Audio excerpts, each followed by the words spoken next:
ডুরান্ডের প্রথম ম্যাচেই কষ্ট করে 3 পয়েন্ট তুলল লাল হলুদ। Hello friend, welcome to my channel daily sports Bangla. এখানে আমি প্রতিদিন নতুন নতুন খেলার ভিডিও পোস্ট করি। কাল খেলতে নেমেছিল লাল হলুদ ডুরান্ডে তাদের প্রথম ম্যাচে যুবভারতীতে এয়ারফোর্সের বিপক্ষে। নির্ধারিত সময় শেষে লাল হলুদ 3-1 গোলে সেই ম্যাচ জেতে। এবছর কিন্তু আগের বারের থেকে যথেষ্ট শক্তিশালী দল গড়েছে লাল হলুদ। তাদের লক্ষ্য তাই আর আগের সিজনের মতো খালি সুপার কাপ নয়, এবার লাল হলুদের আসল লক্ষ্য আইএসএল।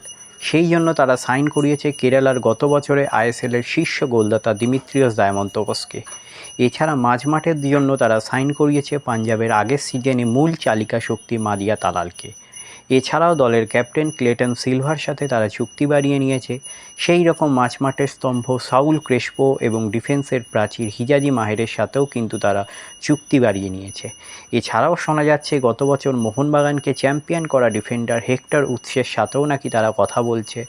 এছাড়া আই লিগের সর্বোচ্চ গোলদাতা ডেভিডকেও তারা সাইন করেছে।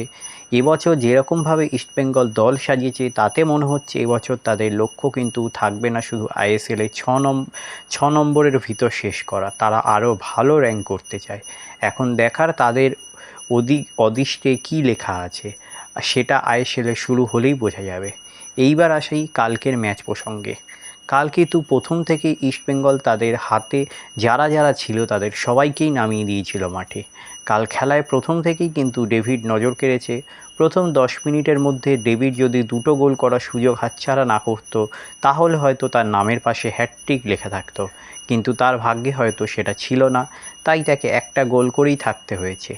ম্যাচের শুরু থেকেই দুর্বল এয়ারফোর্সের বিরুদ্ধে আক্রমণাত্মক ছিল লাল হলুদ, কিন্তু যদিও ম্যাচের প্রথম গোল কিন্তু করে এয়ারফোর্সের সমানন্দ সিং। 1-0 গোলে এগিয়ে যায় লাল হলুদ। এরপর আবার তারা যেন একটু খোলসে ঢুকে পড়ে আর রক্ষণাত্মক খেলতে শুরু করে। যদিও এই দুর্বল এয়ারফোর্সের তাদের লিড বেশিক্ষণ ধরে রাখতে পারেনি। 43 মিনিটে ডেভিডের গোলে সমতায় ফেরে ইস্টবেঙ্গল। এরপর সেকেন্ড হাফে ম্যাচ জিততে প্রফেসর খ্যাত কোচ কার্লোস কুয়াদ্রাত নামান আইএসএলের সর্বোচ্চ গোলদাতাকে। 61 মিনিটে গোল করেন দিমিত্রিয়স।